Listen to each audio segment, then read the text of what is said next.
Hi friends, ಎಲ್ಲರೂ ಹೆಂಗದಿರಿ? ಎಲ್ಲರೂ ಆರಾಮದಿರಿ, ಚಲೋ ಅದಿರಿ ಅಂತ ಭಾವಿಸ್ತೀನಿ ನೋಡ್ರಿ. ನಾನು ಕೂಡ ಆರಾಮದೀನಿ, ಮಸ್ತ್ ಅದೀನಿ.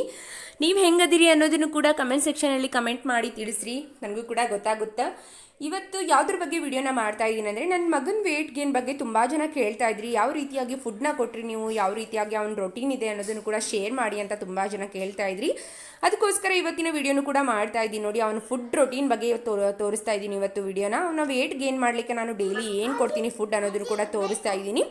ಮಾರ್ನಿಂಗಿಂದ ಆಫ್ಟರ್ನೂನ್ವರೆಗೂ ಅವನ ಫುಡ್ ರೊಟೀನ್ ಯಾವ ರೀತಿ ಆಗಿರುತ್ತೆ, ನಾನು ಏನೆಲ್ಲ ಕೊಡ್ತೀನಿ ಅವನ ವೇಟ್ ಗೇನ್ ಆಗಲಿಕ್ಕೆ ಅನ್ನೋದು ಇವತ್ತಿನ ವಿಡಿಯೋ ಇರುತ್ತೆ. ದಯವಿಟ್ಟು ವಿಡಿಯೋನ ಎಂಡ್ವರೆಗೂ ನೋಡಿ. ಇಷ್ಟ ಆದರೆ ಲೈಕ್, ಶೇರ್, ಸಬ್ಸ್ಕ್ರೈಬ್ ಮಾಡ್ಕೊಳ್ಳೋದನ್ನ ಮಿಸ್ ಮಾಡೋಕ್ಕೆ ಹೋಗ್ಬಿಡಿ. ದಯವಿಟ್ಟು ವಿಡಿಯೋನ ಪೂರ್ತಿಯಾಗಿ ನೋಡಿ, ಸಪೋರ್ಟ್ ಮಾಡಿ. ನಿಮ್ಮ ಸಪೋರ್ಟ್ ತುಂಬ ಇಂಪಾರ್ಟೆಂಟ್ ನೋಡಿ ನಮಗಂದ್ರೂ. ಬರ್ರಿ ಇವಾಗ ವಿಡಿಯೋನು ಕೂಡ ಸ್ಟಾರ್ಟ್ ಮಾಡಿಬಿಡೋಣ. ಏನೆಲ್ಲ ಆಗುತ್ತಾ, ಹೆಂಗೆಲ್ಲ ಹೋಗುತ್ತಾ ಎಲ್ಲವನ್ನು ನಿಮ್ಮ ಜೊತೆ ಹಂಚ್ಕೋತಾ ಹೋಗ್ತೀನಿ ಇವತ್ತು. ಇವಾಗ ಟೈಮ್ ಬಂದು 6:30 ನೋಡಿ. 6:30 ಆಗಿದೆ. ನನ್ನ ಮಗನೂ ಇನ್ನೂ ಮಲ್ಕೊಂಡಿದ್ದಾನೆ. ಅವನು ಮಲ್ಕೊಂಡಿರಲಿ, ಅವನು ಎದ್ಬಿಟ್ರೆ ಏನು ಕೆಲಸನೂ ಮಾಡೋದಕ್ಕೆ ಬಿಡೋದಿಲ್ಲ. ಇವಾಗ ಹೋಗಿಬಿಟ್ಟು ಅವನಿಗೋಸ್ಕರ ಅಂತಲೇ ರಾಗಿ ಗಂಜಿ ಮಾಡಬೇಕು. ಇವಾಗ ಟೈಮ್ ಬಂದುಬಿಟ್ಟು 7:30 ಆಗ್ತಾಯಿದೆ. ನನ್ನ ಮಗನೂ ಕೂಡ ಇನ್ನೂ ಮಲ್ಕೊಂಡಿದ್ದಾನೆ. ಇದು ಬೆಳಗ್ಗೆ ಅವನಿಗೆ ಖಾಲಿ ಹೊಟ್ಟೆಯಲ್ಲೇ ಕೊಡ್ತೀನಿ ನೋಡಿ ರಾಗಿ ಗಂಜಿ. ಇದು ರಾಗಿ ಅಷ್ಟೇ ಇಲ್ಲ, ಇದರಲ್ಲಿ ರಾಗಿ ಆಗಿರ್ಬೋದು, ಒಂದು 8ರಿಂದ 10 ತರಹದ ಕಾಳುಗಳನ್ನು ಹುರಿದ್ಬಿಟ್ಟು ಗಿರಣಿಯಲ್ಲಿ ಹಾಕ್ಸ್ಕೊಂಡು ಬಂದಿದ್ದೀನಿ ನಾನು. ಇದನ್ನು ಅವನಿಗೆ ಬೆಳಗ್ಗೆ ಎಲ್ಲರೂ ಕೂಡ ಕುಡಿತೀವಿ ನಮ್ಮ ಮನೇಲಿ, ಅವನಿಗೂ ಕೂಡ ಕೊಡ್ತೀವಿ.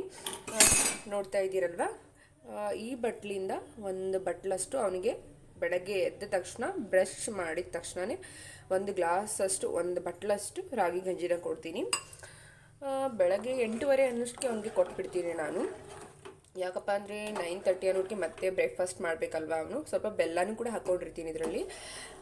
ಬೆಲ್ಲ ಹಾಕಿದರೆ ಟೇಸ್ಟ್ ಕೂಡ ಚೆನ್ನಾಗಿರುತ್ತೆ, ಮಕ್ಕಳು ಕೂಡ ಇಷ್ಟಪಟ್ಟು ಕುಡಿತಾರೆ. ಬೆಲ್ಲ ಆರೋಗ್ಯಕ್ಕೆ ಒಳ್ಳೆಯದೇ ಅಲ್ವಾ, ಅದಕ್ಕೋಸ್ಕರ ನೋಡಿ ಈ ಥರ ಆಗುತ್ತೆ. ಅದು ಗಟ್ಟಿ ಆದ ತಕ್ಷಣವೇ ಚೆನ್ನಾಗಿರುತ್ತೆ. ನನ್ನ ಮಗ ಅಂತೂ ತುಂಬ ಇಷ್ಟಪಟ್ಟು ಕುಡಿತಾನೆ ಈ ರಾಗಿ ಗಂಜಿ ಅಂತೂ. ನನ್ನ ಮಗಳಾಗಿರ್ಬೋದು, ನನ್ನ ಹಸ್ಬೆಂಡು ಎಲ್ಲರೂ ಕೂಡ ರೂಢಿ ನಮಗೆ. ಬೆಳಗ್ಗೆ ಎದ್ದ ತಕ್ಷಣ ಇದನ್ನು ಕುಡಿತೀವಿ ನಾವು. ಇದು ಬೆಳಗ್ಗೆ ಕೊಡ್ತೀನಿ ನೋಡಿ ಅವನಿಗೆ, ಖಾಲಿ ಹೊಟ್ಟೆಯಲ್ಲಿ ರಾಗಿ ಗಂಜಿನೇ ಕೊಡೋದು ಅವನಿಗೆ. ಇವತ್ತು ಬೆಳಗ್ಗೆ ಬ್ರೇಕ್ಫಾಸ್ಟ್ಗೆ ಸೋಯಾಬೀನ್ ಪಲಾವ್ ಮಾಡಿದ್ರಾಯ್ತು ಅಂತ ಅಂದ್ಕೊಂಡಿದ್ದೀನಿ. ನಾವು ಏನು ತಿಂತೀವೋ ಅದನ್ನೇ ತಿನ್ನಿಸ್ತೀನಿ ನನ್ನ ಮಗನಿಗೆ ಕೂಡ. ಬಟ್ ಸ್ವಲ್ಪ ಜಾಸ್ತಿ ಪ್ರೋಟೀನ್ ಇರುವಂತಹ ಫುಡ್ಗಳನ್ನಾಗಿರ್ಬೋದು, ಹೆಲ್ದಿ ಆಗಿರೋ ಫುಡ್ಗಳನ್ನು ಜಾಸ್ತಿಯಾಗಿ ಕೊಡಲಿಕ್ಕೆ ನಾನು ಕೂಡ ಇಷ್ಟಪಡ್ತೀನಿ. ಇವತ್ತು ಬೆಳಗ್ಗೆ ಅವನಿಗೆ ಸೋಯಾಬೀನ್ ಪಲಾವ್ ಮಾಡಿದ್ರಾಯ್ತು ಅಂತ ಮಾಡಿದ್ದೀನಿ. ನಮಗೂ ಕೂಡ ಅದನ್ನೇ ಮಾಡ್ಕೋತೀನಿ. ಮಕ್ಕಳಿಗೆ ಅವ್ರಿಗಾಗಿ ಸ್ಪೆಷಲಾಗಿ ಮಾಡೋದು ಆ ಥರ ಎಲ್ಲ ಮಾಡೋದಕ್ಕೆ ಹೋಗಬಾರ್ದು. ನಾವು ಏನು ತಿಂತಿರ್ತೀವೋ ನೋಡೋ ಅದರಲ್ಲೇ ಸ್ವಲ್ಪ ಖಾರನ ಕಮ್ಮಿ ಹಾಕಿಬಿಟ್ಟು ನಡೆಯುತ್ತೆ. ಬಟ್ ನಾವೇ ಸ್ವಲ್ಪ ಅಡ್ಜಸ್ಟ್ ಮಾಡಿಕೊಂಡು ಅವ್ರಿಗೆ ರೂಢಿ ಮಾಡ್ತಾ ಹೋಗಬೇಕು. ಸ್ವಲ್ಪ ಸ್ವಲ್ಪನೇ ಖಾರ ಆಗಿರ್ಬೋದು, ಸ್ವೀಟ್ ಆಗಿರ್ಬೋದು ಹೆಚ್ಚು ಮಾಡ್ತಾ ಹೋಗಬೇಕು. ನಾನು ಕೂಡ ಅದೇ ರೀತಿ ಮಾಡ್ತಿರೋದು. ಇವಾಗ ಅವನಿಗೆ ನಾವು ಸೋಯಾಬೀನ್ ಪಲಾವ್ ಮಾಡ್ತಿದ್ದೀವಿ ಅಂದರೆ ಸೋಯಾಬೀನ್ ಪಲಾವ್ನೇ ಕೊಡ್ತೀನಿ. ಒಂದಿನ ಉಪ್ಪಿಟ್ಟು ಮಾಡಿದರೆ ಉಪ್ಪಿಟ್ಟು ಕೊಡ್ತೀನಿ, ಒಂದಿನ ಅವಲಕ್ಕಿ ಮಾಡಿದರೆ ಅವಲಕ್ಕಿ ಕೊಡ್ತೀನಿ, ಒಂದಿನ ದೋಸೆ ಮಾಡಿದರೆ ದೋಸೆ, ಇಡ್ಲಿ ಮಾಡಿದರೆ ಇಡ್ಲಿ, ಏನು ಮಾಡ್ತೀವೋ ಅದನ್ನು ಕೊಡ್ತೀನಿ. ಇದೇ ರೀತಿ ಅಂತ ಇಲ್ಲ ಅವನಿಗೆ ಫುಡ್ಡು. ರೊಟ್ಟಿ ಕೊಡ್ತೀನಿ, ಚಪಾತಿ ಕೊಡ್ತೀನಿ, ಎಲ್ಲ ಥರ ಫುಡ್ನು ಕೊಡ್ತೀನಿ ಅವನಿಗೆ ನಾನು. ಇವತ್ತು ಮಾರ್ನಿಂಗ್ ಅವನಿಗೋಸ್ಕರ ಅಲ್ಲ ಎಲ್ಲರಿಗೋಸ್ಕರ ಅಂತಲೇ ಸೋಯಾಬೀನ್ ಪಲಾವ್ ಮಾಡ್ತಾ ಇದ್ದೀನಿ. ಅದನ್ನೇ ಕೊಡ್ತೀನಿ ಅವನಿಗೆ ಇವತ್ತು. ಇವಾಗ ಎದ್ದ ನೋಡಿ ನನ್ನ ಮಗ. ಟೈಮ್ ಆಲ್ಮೋಸ್ಟ್ 8 ಆಗ್ತಾ ಬಂದಿದೆ. ಇವಾಗ ಎದ್ದಿದ್ದಾನೆ ಅವನು ನೋಡಿ. ಇವಾಗ ಅಪ್ಪನಿಗೆ ಬ್ರೇಕ್ಫಾಸ್ಟ್ ಟೈಮ್. ಇವಾಗ ಹೇಳಿದ್ನಲ್ವ ಸೋಯಾಬೀನ್ ಪಲಾವ್ ಮಾಡ್ತೀನಿ ಅಂತ, ಸೋಯಾಬೀನ್ ಪಲಾವ್ನ ಕೊಡ್ತಾ ಇದ್ದೀನಿ. ಅವ್ನು ಎಷ್ಟು ತಿಂತಾನೋ ಅಷ್ಟನ್ನೇ ತಿನ್ನಿಸ್ತೀನಿ, ಜಾಸ್ತಿಯಾಗಿ ಫೋರ್ಸ್ ಮಾಡಿ ಏನೂ ತಿನ್ನಿಸೋದಕ್ಕೆ ಹೋಗಲ್ಲ.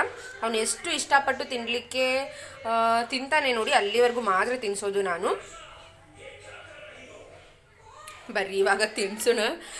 ಏನು ಮಾಡ್ತಾನೆ ಗೊತ್ತಿಲ್ಲ, ಇಷ್ಟಪಟ್ಟು ತಿಂದರೆ ತಿನ್ನಿಸೋದು ಅಷ್ಟೇ. ನೋಡಿ ಮಲಗಿದ್ದಾನೆ ಇಲ್ಲಿ ನಾಯಿ ಜೊತೆ ಆಟ ಆಡ್ತಾ. ಹಾಗೇನೆ ನಾಯಿನಾ? ಏನು ಮಾಡ್ತಿದ್ದೆ ನಾಯಿ? ಅದನ್ನ ಹೆಂಗೆ ಮಾಡಿದ್ಯಾ ಗೊತ್ತಾ ನೀನು? ಹಿಂಗೆ ಮಾಡಬೇಕು ವಾಪಸ್ಸಲ್ಲಿ ಒಳಗಡೆ.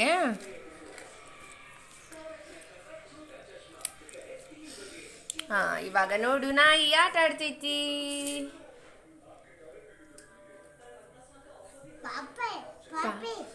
ಪಾಪೈ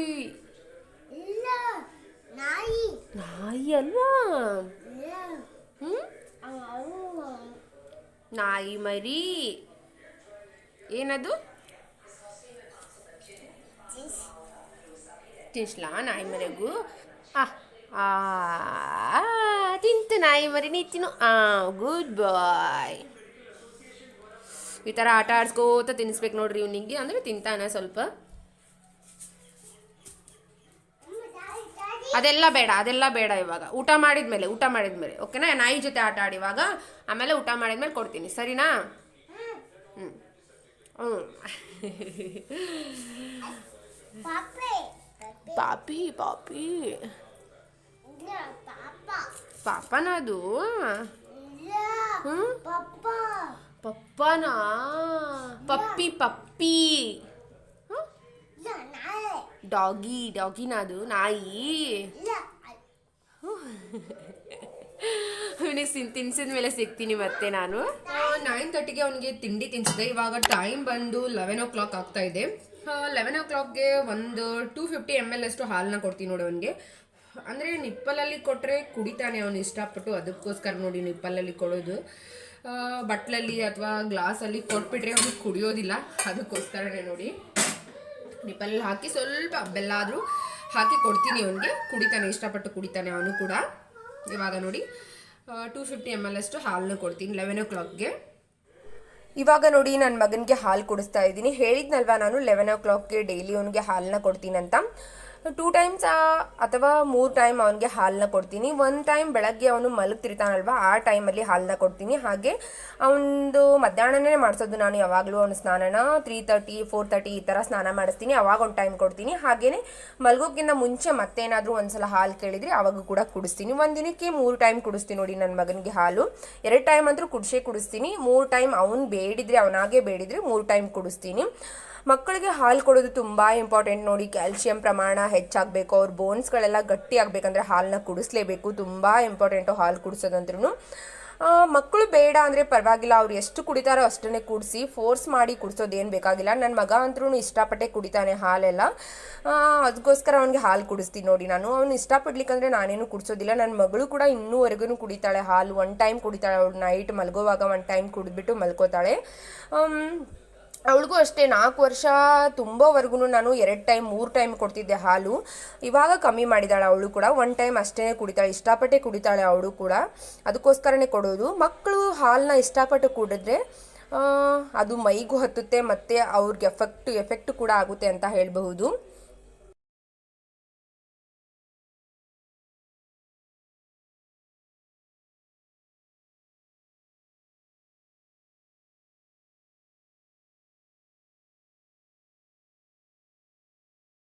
ಆಗ ಟೈಮ್ ಬಂದು 12:30 ಆಗ್ತಾ ಬಂದಿದೆ. ಅವನು ಇವತ್ತು ಯಾಕೋ ಮಲ್ಕೊಂಡಿಲ್ಲ, ಬೆಳಗ್ಗೆ ಸ್ವಲ್ಪ ಲೇಟಾಗಿ ಎದ್ದ. ಅದಕ್ಕೋಸ್ಕರ ಅವನಿಗೊಂದು ಎಗ್ ಕೊಡ್ತಾ ಇದ್ದೀನಿ ಇವಾಗ. ಏನಪ್ಪ ಇವರು ಶ್ರಾವಣ ಇದೆ ಎಗ್ ತಿಂತಾರೆ ಅಂತ ಅನ್ಕೋಬಹುದು. ನಾನು ತಿನ್ನಲ್ಲ, ನನ್ನ ಹಸ್ಬೆಂಡು ಕೂಡ ತಿನ್ನಲ್ಲ, ನನ್ನ ಮಕ್ಕಳಿಗೆ ಕೊಡ್ತೀವಿ. ಅವರಿಬ್ರು ತಿಂತಾರೆ ಎಗ್, ಇಬ್ಬರಿಗೂ ಕೂಡ ಕೊಡ್ತೀವಿ. ಇಬ್ಬರಿಗೂ ಒಂದು ಎಗ್ ಡೈಲಿನೂ ಕೂಡ ಕೊಡ್ತೀನಿ ನಾನು. ಬಾಯ್ಲ್ ಮಾಡಿಕೊಡ್ತೀನಿ ಅಷ್ಟೇ, ಆಮ್ಲೆಟ್ ಅದು ಏನು ಮಾಡೋದಿಲ್ಲ. ಬಾಯ್ಲ್ ಮಾಡಿಬಿಟ್ಟು ಇಬ್ಬರಿಗೂ ಕೂಡ ಒಂದೊಂದು ಎಗ್ನ ಕೊಡ್ತೀನಿ. ಡೈಲಿ ಕೊಡ್ತೀನಿ. ಅವರಿಗೆ ರೂಢಿ ಇದೆ ಅಲ್ವಾ, ರೂಢಿ ತಪ್ಪಿಸಿದ್ರೆ ಪಾಪ ಅವ್ರಿಗೂ ಕೂಡ ಬಿಡೋದಿಕ್ಕಾಗಲ್ಲ, ಅದಕ್ಕೋಸ್ಕರ ನೋಡಿ ಇಬ್ಬರಿಗೂ ಕೂಡ ಕೊಡ್ತೀನಿ ನಾನು ಎಗ್ನ. ಈ ಥರ ನೋಡಿ ಚಿಕ್ಕ ಪೀಸ್ಗಳಾಗಿ ಕಟ್ ಮಾಡಿಬಿಟ್ಟು ಕೊಡ್ತೀನಿ ಅವನಿಗೆ. ಅವನೇ ತಿಂತಾನೆ, ಇಷ್ಟಪಟ್ಟು ತಿಂತಾನೆ ಎಗ್, ಅದಕ್ಕೋಸ್ಕರ ಕೊಡೋದು. ಈ ಪಾರ್ಟ್ನ ಕೊಡೋದಿಲ್ಲ, ಈ ಪಾರ್ಟ್ ನನ್ನ ಮಗಳು ತಿಂತಾಳೆ, ಇಷ್ಟಪಟ್ಟು ತಿಂತಾಳೆ. ಬಟ್ ಮೊದಲೆಲ್ಲ ನನ್ನ ಹಸ್ಬೆಂಡ್ ತಿಂತಾ ಇದ್ರು ಅವ್ರು ತಿನ್ಲಿಕ್ಕಂದ್ರೆ. ಬಟ್ ಈಗ ಅವರು ಕೂಡ ತಿನ್ನೋದಿಲ್ಲ ಅಲ್ವಾ, ಅದಕ್ಕೋಸ್ಕರನೇ ನನ್ನ ಮಗಳು ತಿಂತಾಳೆ, ಅವ್ರಿಗೆ ಇಷ್ಟ. ಈ ಥರ ಚಿಕ್ಕ ಪೀಸ್ಗಳಾಗಿ ಕಟ್ ಮಾಡಿಬಿಟ್ಟು ಕೊಡ್ತೀನಿ ಅವನಿಗೆ. ಇಷ್ಟಪಟ್ಟು ತಿಂತಾನೆ ಅವನು, ಅದಕ್ಕೋಸ್ಕರನೇ ಕೊಡೋದು. ನೋಡಿ ಈ ಥರ ಇಷ್ಟಪಟ್ಟು ತಿಂತಾನೆ ಅವನು. ತಿನ್ಸೋದು ಏನು ಬೇಡ, ತನ್ನ ಪಾಡಿಗೆ ತಾನು ತಿಂತಾ ಇರ್ತಾನೆ. ಬಾರು ಮುದ್ದು ಇಲ್ಲಿ ಬಾ, ಇಲ್ಲಿ ಬಾ, ಇಲ್ಲಿ ಕಾಣ್ಬೇಕಲ್ವಾ ನೀನು, ಅಲ್ಲಿ ಕಾಣ್ಬೇಕಲ್ವಾ. ತಿನ್ನು. ಯಮ್ಮಿ.